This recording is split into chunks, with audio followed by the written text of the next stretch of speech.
মহিলা জানায়া দেয়, সন্তানটি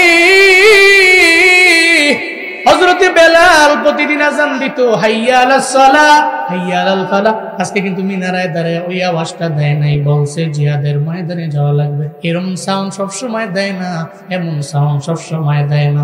আজ থেকে কয়েক মাস আগে এমন সাউন্ড দেওয়ার পরে তোমার বাবা মানে আমার স্বামী তো আমার সঙ্গে, আমরা ঘুমিয়ে রইলাম, ঘুম থেকে লাফ দিয়া যাইগা তরবারিটা নিয়ে চলে গেল যুদ্ধের ময়দানে।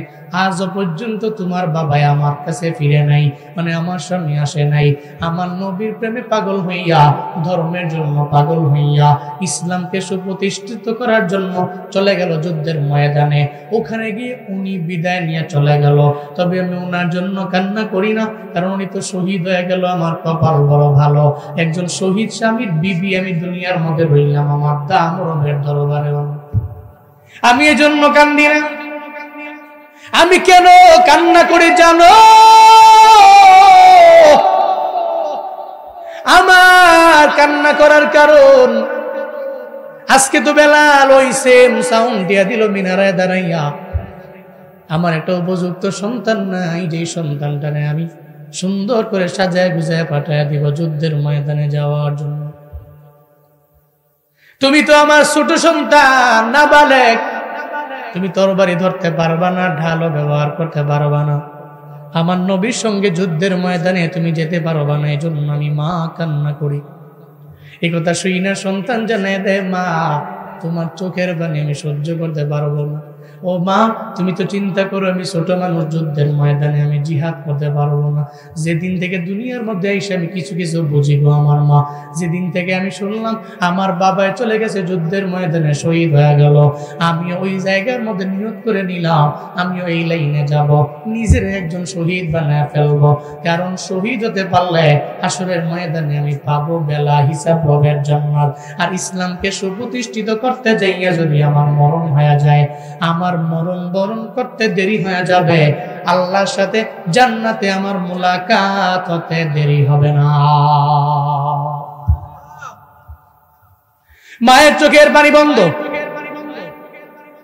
মা কয় আমার মানিক চল চল, কুলের মধ্যে নিয়ে চলে গেল। আমার মায়ের নবীর দরবারে চলে গেল ফজরের নামাজের পরে। আমার নবী সব সাহাবায়ে কেরামেরা লাইনে দাঁড়ানো, কে কোন জায়গায় থাকবে, কে কিভাবে যুদ্ধের ময়দানে যাবে, কে সেনাপতি হয়ে যাবে। আমার নবী সবাইরে লাইনে দাঁড় করাইলো। এবার এই মহিলাটা কুলের মধ্যে সন্তানটারে লাইনে নিজে গিয়ে দাঁড়ায় গেল। সাহাবায়ে কেরাম কয়, আই মহিলা, তোমার তো যুদ্ধের ময়দানে নেওয়া যাবে না, যুদ্ধের ময়দানে নেওয়া যাবে না, তুমি চলে যাও, এখান থেকে বিদায় নিয়ে চলে যাও। এই কথা যখন বলে, বারবার বলার পরে মহিলা কয়, আমি যুদ্ধের ময়দানে যাব না।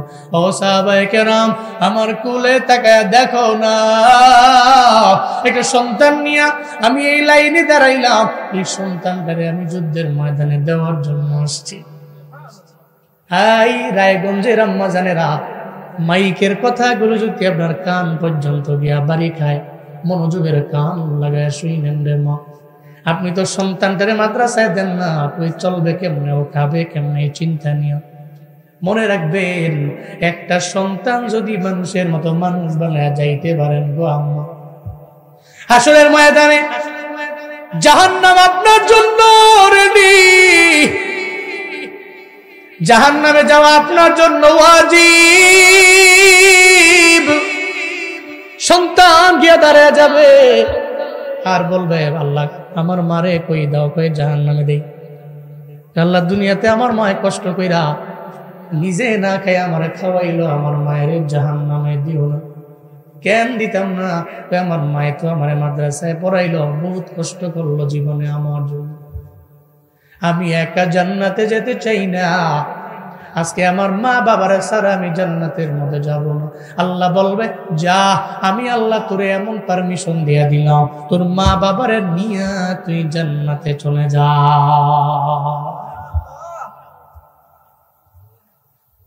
সাহাবায়ে কেরামের বিবিরা ছিল এমন, মা ছিল এমন, সঙ্গে সঙ্গে এবার ওই মহিলা জানায়া দেয় সাহাবায়ে কেরামেরা, আমি যাব না, সন্তানটারে দেওয়ার জন্য আইলাম। সাহাবায়ে কেরাম বলে, ছোট্ট বাচ্চা যুদ্ধ করতে পারবে না, তরবারি ধরতে পারবে না, ঢালও ধরতে পারবে না, যুদ্ধের ময়দানে তার নেওয়াও হবে না। যখন মহিলা সাহাবায়ে কেরামের সাথে কথাবার্তা হইতে লাগলো, হঠাৎ করে আমার মায়ার নবী শুনতে পারে কে যেন এখানে কোন একটা মহিলা কথা বলে।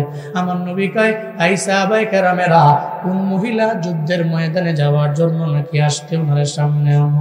এবার মহিলা সামনে গেল, আমার নবীর সামনে দাঁড়াইলো। নবী কয়, মহিলা রে, তুমি কি যুদ্ধের ময়দানে যাওয়ার জন্য আসলে নাকি? কয়, নবীর নাম আমার কোলের মধ্যে যে বাচ্চাটা 7 বছরের, আমার বাচ্চাটারে যুদ্ধের ময়দানে আমি দেওয়ার জন্য আসলাম। আমার নবী কয়, এই ছোট্ট বাচ্চা তো জীবনেও কোনোদিন তরবারি ধরতে পারবে না, ও ঢাল ব্যবহার করতে পারবে না, তীর মারতে পারবে না, অথবা কেউ আঘাত করলে প্রতিঘাত করতে পারবে না, আক্রমণ তো জীবনও সহ্য করতে পারবে না। ও মহিলা রে, তোমার কি জ্ঞান নাই? কেন এই ছোট্ট বাচ্চাটারে যুদ্ধের ময়দানে দেওয়ার জন্য তুমি চলে আইলো? ওই মহিলা চোখের পানি ছেড়ে দেয় আর কয়, পয়গম্বর, আমার স্বামী গেছে যেই পথে, ওই পথে আমি আমার সন্তানটার আমি ওই পথের প্রতীক বানাইতে চাই। আমার স্বামী যুদ্ধের ময়দানে শহীদ হয়ে গেছে, আমিও চাই আমি একজন এমন মা হব, আমার সন্তানটা হবে শহীদ, আমি এমন মা হব। আমার নবী বলে, কেমনে সম্ভব? ও মহিলা, ও তো তরবারিও ধরতে পারে না, ঝাল ধরতে পারে না, কেমনে সম্ভব? তুমি আমায় বলো না। মহিলাটা এমন জবাব দিল, আমার নবীর চোখ দিয়ে গড়ায় গড়ায় পানি পড়ে। মহিলা কয়, নবী গো, আমি জানি আমার সন্তানটা যুদ্ধের ময়দানে দিলি কোনোভাবে ও যুদ্ধ করতে পারবে না, তরবারি ধরতে পারবে না, সেই সেন্স আমার ভিতরে আছে। তবে নবী গো, এতটুকু আমি বুঝতে পারি, এতটুকু আমি জানি, আমার সন্তানটাকে নিয়ে যখন আপনি যুদ্ধের ময়দানে যাবেন, আপনি যখন দাঁড়াবেন, আপনাকে মারার জন্য তো বেদিনেরা বড় আকুল হয়ে গেছে, আপনারে মারার জন্য এরা তো ডান বাম থেকে বারবার আপনার দিকে এরা তীর মারবে। ও পয়গম্বর আমার, আপনার ডান দিক বরাবর যখন তীর মারবি, আমার সন্তানটারে আপনি উপরে কইরা আপনার ডান দিকে ধরে রাখবেন, আমার পোলার উপরে তীরটা পড়বে, নবীর উপরে না। আমার ছেলের কারণে আমার নবী বেঁচে যাবে, এটাই আমার পাওয়া। শুধু তাই না গো নবী, আপনার বাম দিকে বরাবর যখন তীর মারার জন্য ট্রাই করবে, আপনি ঢাল হিসাবে আমার ছেলেটারে বাম দিকে নিয়ে ধরে রাখবেন, আমার ছেলের উপরে তীর পড়বে, আমার নবী এই কারণে বেঁচে যাবে, এটাই আমার পাওয়া, এটাই আমার জীবনের সফলতা। শুধু তাই না গো পয়গম্বর, আপনার বুক বরাবর যখন এরা মারবে, আপনার বিদায় করে দেওয়ার জন্য যখন বুক বরাবর তীর মারার জন্য এরা চেষ্টা করবে, আমার সন্তানটারে আপনি আপনার বুক বরাবর ধরে রাখবেন। এক কথায়, আমার সন্তানটারে আপনাকে বাঁচানোর জন্য ঢাল বানায় নিবেন। আমার সন্তানের ডান দিকটা ঝাঁঝরা হয়ে যাবে, আমার সন্তানের বাম দিক ঝাঁঝরা হবে, আমার সন্তানের বুক ঝাঁঝরা হয়ে যাবে, রক্তাক্ত হয়ে যাবে, জমিনের মধ্যে পড়ে যাবে, ও দুনিয়া থেকে বিদায় নিয়ে চলে গেল। হাসরের ময়দানে আমি আল্লাহর দরবারে দাঁড়াবো, আল্লাহর দরবারে আমি দাঁড়াইয়া বলতে পারবো, আল্লাহ, আমি দুনিয়াতে কিছু করতে পারি নাই, কিন্তু আমার স্বামী যুদ্ধের ময়দানে গেল, ফিরে আসে নাই, আমি আমার সন্তানটারে আমার নবীর জন্য কোরবান বানায়া দিলাম। সন্তান যুদ্ধে গেল, আমার নবীর জন্য তার জীবন চলে গেল, আমার কোনো অসুবিধা নাই। এই উসিলায় কি আমার আল্লাহ আমারে মাফ করবে কিনা, আমি চিন্তা নিয়ে সন্তানটারে যুদ্ধের ময়দানে দেওয়ার জন্য আপনার দরবারে হাজির হয়ে গেল।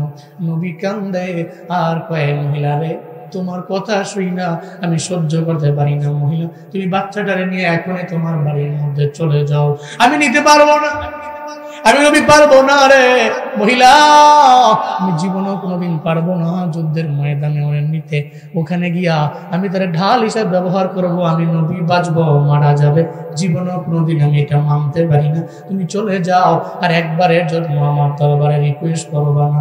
মহিলা কয়, নবীর সাথে তো বারবার বলা যাবে না, নবী রাগান্বিত হয়ে গেলে আমার আল্লাহ আমার প্রতি রাগান্বিত হয়ে যাবে। বাচ্চাটারে কোলে লইয়া রিটার্ন যখন বাড়ির দিকে ব্যাক করে রওনা, পথিমধ্যে যাওয়ার পরে হঠাৎ করে এবার বাচ্চাটা কয়, মা কই লইয়া যাও? বাড়ি লইয়া যাই। মারে কেন বাড়ি নেও? বাড়ি নিও না, তোমার বিছানার মধ্যে আমি তোমাকে ওয়াদা দিয়েছিলাম নবীর সঙ্গে যুদ্ধের ময়দানে আমি যাব, আবার শহীদ হয়ে ফিরে আসবো, তোমার শহীদ মা বানাবো, শহীদের মা বানাবো। কেন বাড়ি নিয়ে যাও? বাড়িতে নিয়ে গেলে তো আমি সফল হতে পারবো না দুনিয়াতে, তোমারও মা সফল বানাইতে পারবো না আমি আখিরাতে। মা তুমি আমার বাড়ি নিও না। সঙ্গে সঙ্গে মায়ের কোল থেকে লাফ দিয়া বলে, ও মা তুমি আমার বিদায় দাও। আল্লাহু আকবার। আমি যাব না, বাড়ি যাব না, আমার বিদায় দাও, আমার বিদায় দাও, চলে যাব আমি নবীর দরবারে। সঙ্গে সঙ্গে বিদায় দিয়া লাফ দিয়া নেমে গেছে। মারে যুদ্ধের ময়দানে আমি যাব। যারা আল্লাহ মানে না, যারা নবী মানে না, যারা রসুল মানে না, যারা কোরআন মানে না, যারা হাদিস মানে না, যারা আমার নবীর নেবুটুক্তি করে, এদের জন্য ময়দানের মধ্যে গিয়ে আমি যুদ্ধের ময়দানে থাকবো, নিজেকে মুজাহিদ বানাবো, এরপরে নিজে হয়ে যাবো একজন শহীদ। ও মা, হাসরের ময়দানে আপনারা সুপারিশ করে আমি জান্নাতের মধ্যে নিয়ে যাব। ছেলে রে বাড়ি যাও, বড় হলে আমি তোমার যুদ্ধের ময়দানে নিয়ে যাব। ওই ছেলে কয় না না না, নবী গো বারণ করতে পারেন, নিষেধ করতে পারেন, কিন্তু এরপর আমি যুদ্ধের ময়দানে যাবই যাব, আমি বাড়ির মধ্যে ফিরব না, বাড়ির মধ্যে ফিরলে আমি সফল হতে পারবো না। কেন রে? নবী আমি চাই আমি নিজের শহীদ বানাবো, যদি আমি শহীদ হতে পারি আমার মারে লই আমি জান্নাতের মধ্যে থাকবো। চিল্লায় পড়া যাবে কি মারহাবা। এই তুমি তরবারি ধরতে পারো না, ঢাল ব্যবহার করতে পারো না, যুদ্ধের ময়দানে কেমনে তুমি যুদ্ধ করো বা আমায় বলো না। সঙ্গে সঙ্গে বাচ্চাটা কয় নবী আমার একটা উদাহরণ শুনবেন, এরপরে আপনি ইয়েস অর নো বলবেন, হয়তো আমার নিবেন আর না হয় ফিরিয়ে দিবেন, আমি বাড়ির মধ্যে চলে যাব। সঙ্গে সঙ্গে একটা উদাহরণ আমি আপনারা দেই শুনেন। নবী কয় বলো না। এবার ওই ছোট্ট সাহাবীটা আমার নবীরে কয় নবী আপনি আমার নিবেন না কেন? কয় আমি ছোট, তরবারি ধরতে পারবো না, ঢাল ব্যবহার করতে পারবো না, তীর মারতে পারবো না, এই কারণে আপনি নিবেন না। এটা আমি বুঝতে পারলাম। নবী গো আমি জানি আমি ছোট মানুষ, তবে আমি ছোট। আমার মা যখন চুলার মধ্যে আগুন জ্বালায় আমি তাকায় দেখছি আমার মার পাশে আমি বসে আছি। ছোটবেলা তো আমার এখন মা যখন রান্না করে দেখবেন ছেলে ছোটটা ডানে বসে থাকে অথবা মেয়েটা বাম পাশে বসে থাকে, দেখবেন মা বাবা এদের অগোচর হতে দেয় না, কারণ কোন সময় কোন অ্যাক্সিডেন্ট হয়ে যায়। মায়ের ডানে বামে সন্তানেরা বসে থাকে, মা কেমনে কেমনে কি দেয় সব এক এক করে দেখতেও পারে। ও আল্লাহর বান্দারা, এবার ওই ছোট্ট বাচ্চা কয় ও পয়গম্বর আমার, আমি আমার মা যখন রান্না করে আমি আমার মায়ের পাশে বসে থাকি, আমি তাকায় দেখি ধৈরেই আমার মা বড় বড় লাকড়ি গুলা আগে দেয় না, চুলার মধ্যে দেয় না, আগে আগুন ধরানোর জন্য ছোট্ট ছোট্ট লাকড়ি গুলা আগে চুলার মধ্যে দেয়। আমি ওখানে দেখি ছোট লাকড়ি গুলা দিয়ে আগুন ধরানোর পরে বড় লাকড়ি গুলা চুলার মধ্যে আমার মা দেয়। আমি এই কারণে বুঝতে পেরেছি নবী গো, আমি বুঝতে পেরেছি সব সময় বড় দিয়ে কিছু হয় যে বিষয়টা এমন না।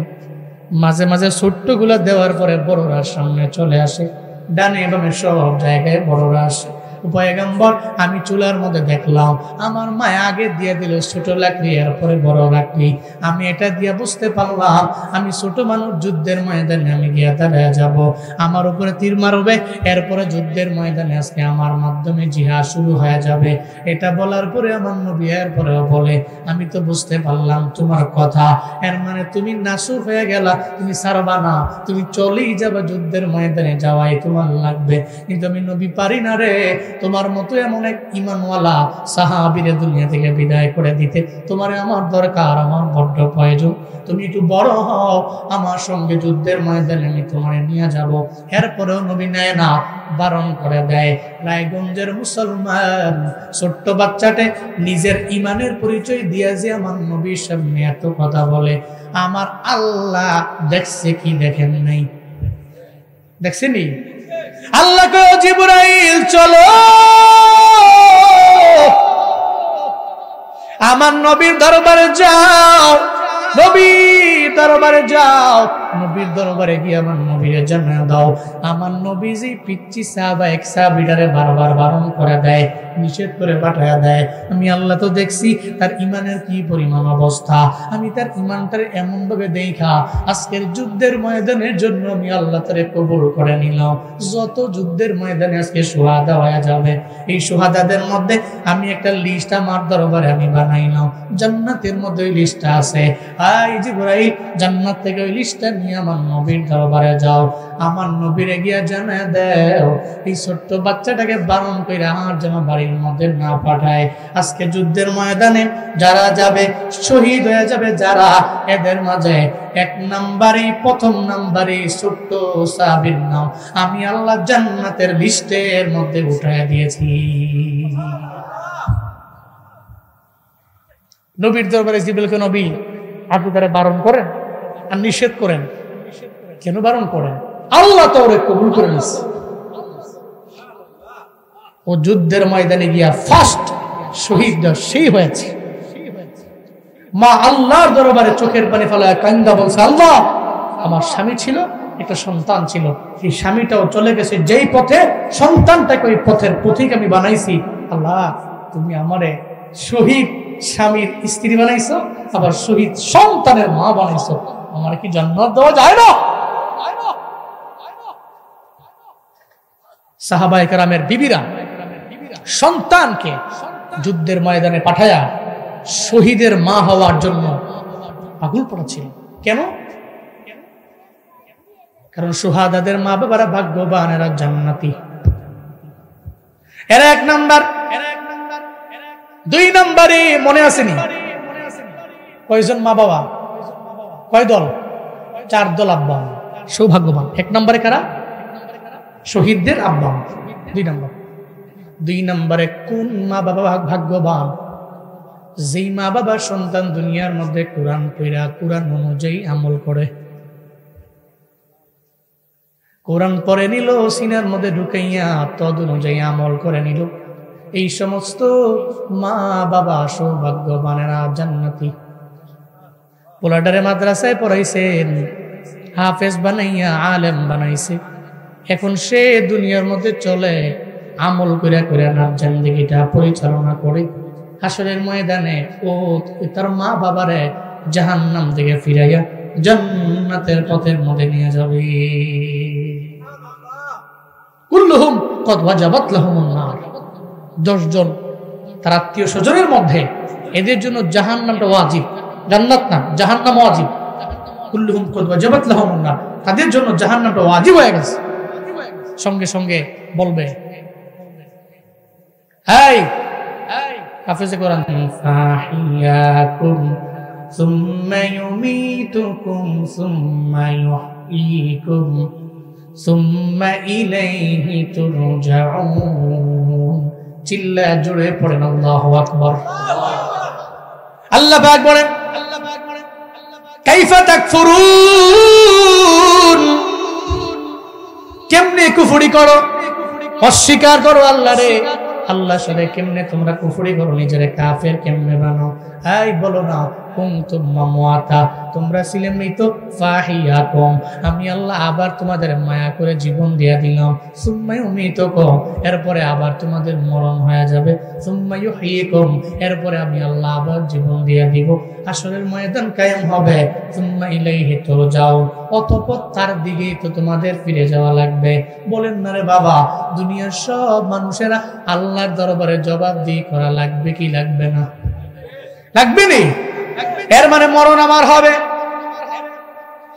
কোন জায়গায় হবে আমার জানা নাই, কোথায় হবে আমার জানা নাই। তাহলে যেহেতু আমি জানিও না, সব সময় মরণের কথা চিন্তা করে চলবেন না বাবা। আমি জুনায়েদ আল হাবিব বয়ান শেষ করে ঢাকায় যেতে পারবো, এই ব্যাপারে কোনো গ্যারান্টি আছে? এই ব্যাপারে কোনো গ্যারান্টি নেই। আমার মা দিতে পারবে না, বাপ দিতে পারবে না, ডাক্তার দিতে পারবে না, 14 গোষ্ঠী পারবে না। কত বক্তা সাহেবেরাই তো বয়ান শেষ করে বাড়িতে যাওয়ার পথে দুনিয়া থেকে বিদায় নিয়ে চলে গেল। আমার নাম ছিল জুনায়েদ সিদ্দিকী রহমাতুল্লাহ আলাইহি। জামালপুর থেকে বয়ান থেকে ফেরার পথে এই যে এলেঙ্গার আগে অ্যাক্সিডেন্ট করে দুনিয়া থেকে বিদায় নিয়ে চলে গেলেন সুর সম্রাট কিংবদন্তি আইনুদ্দিন আল আজাদ রাহমাতুল্লাহ আলাইহি অ্যাক্সিডেন্টে বিদায় নিলেন। কোন জায়গায় মরণ হবে আমার আপনার জানা নাই। সাবধান, কোন দিন জানি আপনার নামের ডানে বামে লেখা আসে লাশ। এই জুনায়েদ আল হাবিবের লাশটা কবরের মধ্যে নামাও, বলবে না হুজুরে হুজুরে হুজুরে কবরে নামাও, বলবে না হুজুরের লাশটা কবরের মধ্যে নামা দাও। সব জায়গায় খবর হয়ে যাবে, এলান হয়ে যাবে ওই লোকটা তো আমগো এলাকায় বয়ানে ছিল, উনি বিদায় নিয়ে চলে গেল। এটাই দুনিয়ার বাস্তবতা। আপনি মারা যাবেন এটা কনফার্ম, তবে কোন জায়গায় মারা যাবেন আপনি জানেন না। এই জন্য মরার আগে মরে যান। আল্লাহ কয় জীবন বানাইলাম মরণ বানাইলাম, কেন বানাইলাম জানো? লিয়াবলুয়াকুম মাইয়ুকুম আহসানু আমালা, যাতে করে আমি পরীক্ষা করতে পারি আমলের দিক থেকে কোন বান্দাটা অনেক আগাইয়া। লিয়াবলুয়াকুম, যাতে করে তিনি পরীক্ষা করতে পারেন আইয়ুকুম আহসান, হু ইজ বেস্ট, কোন দিক থেকে? আমালা, আমলের দিক থেকে কে অতি উত্তম, কে অনেক আগায়া। আমলের দিক থেকে আমি আল্লাহ এটা পরীক্ষা করার জন্য এই ব্যক্তির মরণ বানিয়েছি, ব্যক্তির জীবন বানিয়েছি। জীবন যে দিয়েছেন মরণও কে দিবেন? আমার মরণ আসিবে কখন কেউ তো জানে না, আমার মরণ আসিবে কখন কেউ তো জানে না। সবাই একটা জবান বন্ধ নেই, সবাই মিলে আমার মরণ আসিবে কখন কেউ তো জানে না, আমার মরণ। আমি মরে গেলে আমায় তোমরা ভুইলা যায়ও না, আমি মরে গেলে আমায় তোমরা ভুইলা যায়ও না, আমার মরণ আসিবে, আমার মরণ আসিবে কখন কেউ তো জানে। এই দুনিয়ায় চিরজীবন থাকার জায়গা না, অন্ধকার কবর যে আমার আসল ঠিকানা। এই দুনিয়ায় চিরজীবন থাকার জায়গা না, অন্ধকার কবর যে আমার আসল ঠিকানা। সবাই রেখে আমায় চলে যাবে, সঙ্গী হবে না, সবাই রেখে আমায় চলে যাবে, সঙ্গী হবে না, আমার মরণ আসিবে, আমার মরণ আসিবে কখন কেউ তো জানে। আমি চলে গেলে আমায় তোমরা ভুইলা যায়ও না, আমি মরে গেলে আমায় তোমরা ভুইলা যায়ও না, আমার মরণ আসিবে কখন, আমার মরণ আসিবে কখন। কোন জায়গায় মরবো জানি? হ্যাঁ, আল্লাহ কয় এই জন্য 24 আওয়ার্স তুমি স্মরণ করো মরণকে। যে কোনো সময় যে কোনো টাইমে মালাকুল মউত হাজির হতে পারে। কিন্তু মুমিন হলে বুঝবেন, কি হলে? মুমিন হলে অবশ্যই বুঝবেন 40 দিন আগে থেকে আপনি টের পাবেন আপনি বাঁচবেন না। সত্যিকারের মুমিন যারা বুঝতে পারে মনে হয় মারা যাবে, এই জন্য দেখবেন সত্যিকারের মুমিন যারা, এরা মরণের 40 দিন আগে থেকেই এদের চেহারা এদের চাল চলন দেখেই মনে হয় আরে লোকটা মনে হয় বাঁচবে না। সেও বুঝতে পারে আমি বাঁচবো না। দেখবেন সবার সাথে গিয়া কয় বাপ আমার মাফ করে দিস, বহুত কথা কইছি জীবনে, তোদের সাথে চলছি, মাফ করে দিস। এর অন্তরে শায়দেও বাঁচবে না। নবীজি সাক্ষী বিষয়, নবীজি বলেছেন যারা মুমিন, সাহাবায়ে কেরাম জিজ্ঞেস করলেন নবী প্রত্যেকটা উম্মতের জন্য তো নির্ধারিত টাইম আছে, হঠাৎ করে মালাকুল মউত চলে আসলে তাহলে আমরা বুঝবো কি করে? বুঝতে কি পারবো নাকি?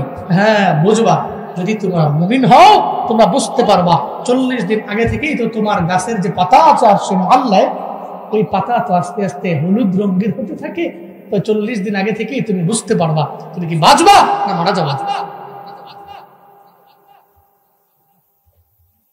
এই জন্য সবসময় চিন্তা করা লাগবে মরণের, যে কোনো সময় আমার মরণ হয়ে যেতে পারে।